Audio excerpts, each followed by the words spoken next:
کہ حکومت نے IMF کو نئے پروگرام کے لیے بجلی گیس مہنگی اور نئے ٹیکسز لگانے کی یقین دہانی بھی کروا دی ہے، اور ملک جو ہے وہ آپ کو پتہ ہے کہ اس وقت نازک دور سے گزر ہے، معاشی حالات ٹھیک نہیں ہیں، خزانہ خالی ہے۔ اہم خبر آپ تک پہنچائیں کہ کراچی سمیت ملک بھر کے لیے بجلی مہنگی کر دی گئی۔ نیپرا نے بجلی 2 روپے 75 پیسے فی یونٹ مہنگی کرنے کا نوٹیفیکیشن جاری کر دیا۔ پاکستان کے ڈیفنس منسٹر خواجہ آصف نے اناؤنس کیا ہے کہ پاکستان ڈیفالٹڈ۔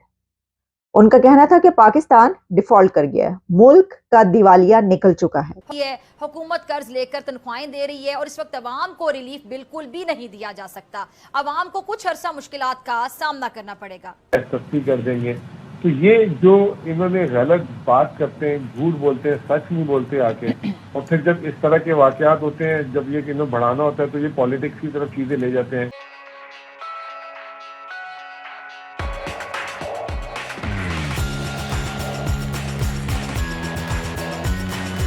یہ ساری باتیں سنی لگ رہی ہوں گی آپ کو، جی، کیونکہ 70 سال گزر گئے، یہی بھاشن ہم سب سنتے چلے آ رہے ہیں بڑی کنسسٹنسی کے ساتھ۔ کبھی کوئی آتا ہے ہمیں یہ بھاشن دیتا ہے، کبھی کوئی دوسرا آتا ہے تو ہمیں یہی بھاشن سننے کو ملتا ہے۔ پتہ نہیں کہ کیسا نازک دور ہے کہ ختم ہونے کا نام ہی نہیں لیتا ہے، جوان بوڑھے ہو گئے ہیں لیکن ملکی مسائل ختم نہیں ہوئے۔ جہاں تک معاشی حالات کی بات ہے تو میرا حکمرانوں سے ایک بڑا عاجزانہ سا سوال ہے، آپ کی اجازت سے اگر آپ دیں کہ میں آپ سے ایک سوال پوچھ لوں کہ معاشی تنگی کی مصیبت صرف عوام ہی کی قسمت میں کیوں ہے؟ حکمران خاندانوں کو اگر دیکھیں تو الحمدللہ میں کہہ دیتی ہوں کہ نظر نہ لگے، برکتیں ہی برکتیں ہیں۔ پاکستان سے آپ دیکھ لیں کہ پوری دنیا تک حکمرانوں اور ان کی جو اولادیں ہیں، ان کی جائیدادیں ہیں، یہاں پر بھی ہیں، باہر بھی ہیں، اور پاکستان میں بہتی جو الٹی گنگ ہے، اگر ہم دیکھیں کہ ریلیف پر ریلیف بھی انہی کے لیے، اور جو غربت کی چکی میں پس رہے ہیں ان کے لیے صرف مہنگائی کی تکلیف ہی تکلیف ہے، معذرت کے ساتھ، مگر دکھ والی بات ہے۔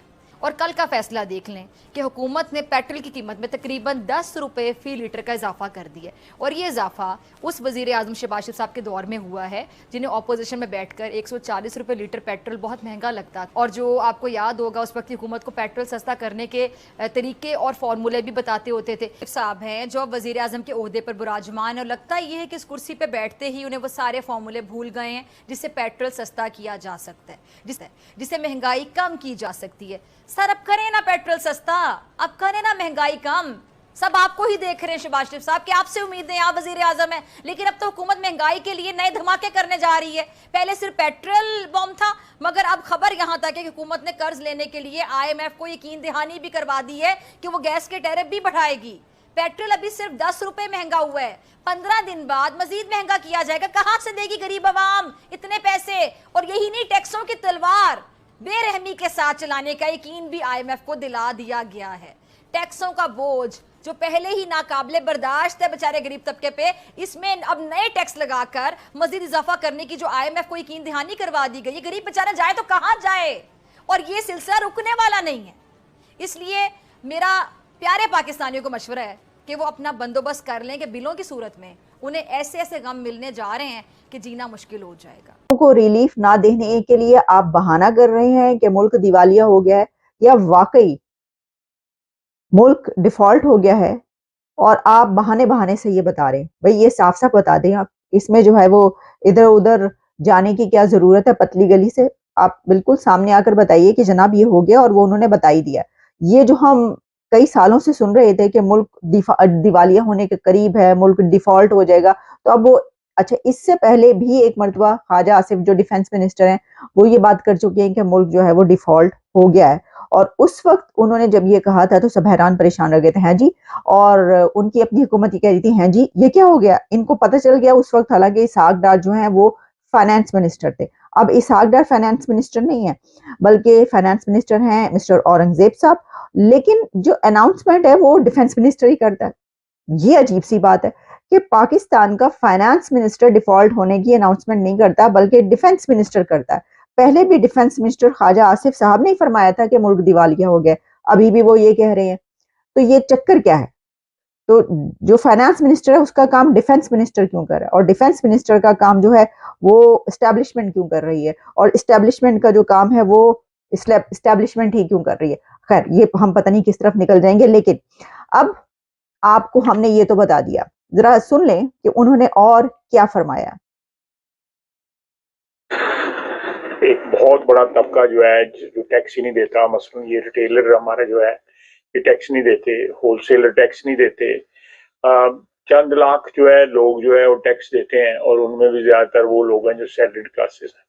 ایک طبقے کے اوپر بہت زیادہ دیر نہیں ڈالتا, دیوالیہ ہو جائے گا ملک, بلکہ میں سمجھتا ہوں دیوالیہ ہو چکا ہے. تو اس صورتحال میں جو ہے فوری طور پہ کوئی بڑی ریلیف تو جو ہے نہیں دی جا سکتی, لیکن پالیسیز جو ہے جس طرح چینج کی جاتی ہیں, یہ سال 1.5 سال 2 سال کے اندر جو ہے انشاءاللہ تعالی ملک کے معاشی حالات بھی درست ہوں گے, اور عوام کو ریلیف جو ہے اور بھرپور ریلیف انشاءاللہ تعالی ملے گی.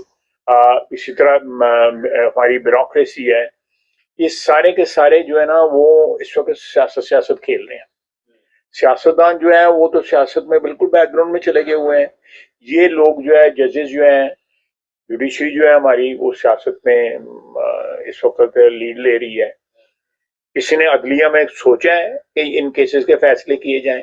تو جناب سیاست کھیل رہے ہیں, سبھی سیاست کھیل رہے ہیں, اور ملک کا جو ہے حال یہ ہو رہا ہے کہ وہ کہہ رہے ہیں کہ جناب دیوالیہ ہو گیا, اور اس میں انہوں نے کہا کہ ٹیکس نہیں دیتے. اب ٹیکس نہ دینے کی وجہ سے ملک دیوالیہ ہوا ہے. کبھی کوئی دنیا کا ملک ٹیکس نہ دینے کی وجہ سے, یعنی غریب اگر ٹیکس نہیں دے رہا تو اس کی وجہ سے دیوالیہ ہوا ہے. غریب پہ تو ٹیکسز جو آپ نے لگا دیے ہیں, اس کے جو بل آ رہے ہیں وہ تو اس کی وجہ سے خودکشیاں کر رہا ہے. 50 ہزار بل جو ہے وہ بجلی کا ایک مزدور کے گھر آ رہا ہے, تو اس کے اوپر تو لوگ گالیاں دے رہے ہیں. تو آپ یہ کہہ رہے ہیں, لیکن اب اس کو یہ ڈکلیئر کیا انہوں نے, اور یہ آفیشیلی ڈکلیئر کیا, یہ تو وہی بتائیں گے. لیکن یہ بات جب سرحد پار تک پہنچ رہی ہے, وہ آپ کو پتا ہے نا, پہلے ایک ویڈیو وائرل ہو چکی ہے, نریندر مودی صاحب کیوں کہہ رہے ہیں آپ کے رونے کی آواز مجھ تک پہنچ رہی ہے. وہ یہی کہہ رہے ہیں, وہ کہہ رہے تھوڑے رون دی آواز ایتھے تک آ رہی ہے, تھوڑا جا جھوٹے الزامات لگانا شروع کر دیں گے, ہماری پارٹی پہ لگانا شروع کر دیں گے, کبھی کیا کبھی کیا کبھی کیا. اس کی وجہ سے جو ہے یہ جو ہے ایشوز جو ہے کریٹ ہو رہے ہیں. اور ابھی تو دیکھیں یہ تو رد و بدل جو ہے عالمی مارکیٹ کی قیمتوں سے ہو رہا ہے. آنے والے دنوں میں جو IMF کے ساتھ یہ ابھی جو طے کر رہے ہیں چیزیں, اس سے آپ کو اصل پتہ لگے گا کہ کیا مہنگائی ہونے والی ہے. آپ بھول جائیں گے پچھلی مہنگائی. اچھا, یہ تو جی تو مزید کیا شرائط کڑی ہونے جا رہی ہیں IMF کی؟ پھر دیکھیں ابھی 60 روپے پیٹرولیم لے رہی ہے 3 لیٹر. IMF نے کہا 100 روپے کر دیں, اور یہ مور اور لیس راضی ہیں اس کے لیے. ٹھیک ہے. پھر اس کے علاوہ بجلی کی قیمتیں IMF نے کہا جولائی سے بڑھا دو, گیس کی قیمتیں بڑھا دو. جو مراد دی ہوئی تھی بڑے کارخانوں کو, جس کی وجہ سے ہمیں آپ کو اجناس سستی ملتی تھی, IMF کہہ رہا ہے وہ ختم کر دیں. تو آپ ایک دیکھیں گے کہ مہنگائی کا ایک طوفان بدتمیزی جو ہے نا وہ آ رہا ہے, اور جو ہے بہت مشکل ہو جائے گا. تو کہنے کا مطلب یہی ہے کہ یہ اب خواجہ آصف نے کل کیا کہا کہ ملک دیوالیہ ہو گیا, عوام ریلیف بھول جائے. تو یہ پرابلم ہے, دس از دا پرابلم. یہ جھوٹ کیوں بولتے ہیں؟ اگر یہ بات پہلے نہیں بولتے تو ان کے بیان میں کوئی حقیقت ہے مزمل صاحب؟ ان کے بیان میں بالکل, اب وہ بریفنگ لے رہے ہیں, ان کو نظر آ رہا ہے, ان کے بیان میں یہ حقیقت ہے کہ IMF ان سے جو فرمائشی پروگرام چلانے والا ہے تو وہ ان کی آنکھوں کے سامنے گھوم رہا ہے. تو وہ انہوں نے کہا کہ اس سے پہلے کہ ہم پہ برائی آئے تو پہلے ذہن سازی کرنا شروع کر دیں لوگوں کی. یہ ہے مزمل صاحب, ایک جانب جیسے کہ آپ نے خود بھی ذکر کیا لیوی بڑھانے کی شرط, دوسری جانب سبسڈی کم کرنے کی شرط, یہ تو پھر ایک نہیں دو بار ہو جائیں گے پھر عوام. دیکھیں سر, عوام کا دیکھیں, میں آپ کو بالکل معذرت کے ساتھ میں کوئی غلط بات نہیں کروں گا. ابھی اس وقت مہنگائی چل رہی ہے 28%, تاریخ کی بلند ترین سطح پہ, اور 2 سال سے چل رہی ہے. کبھی ایسا نہیں ہوا کہ 2 سال مسلسل اتنی مہنگائی رہے.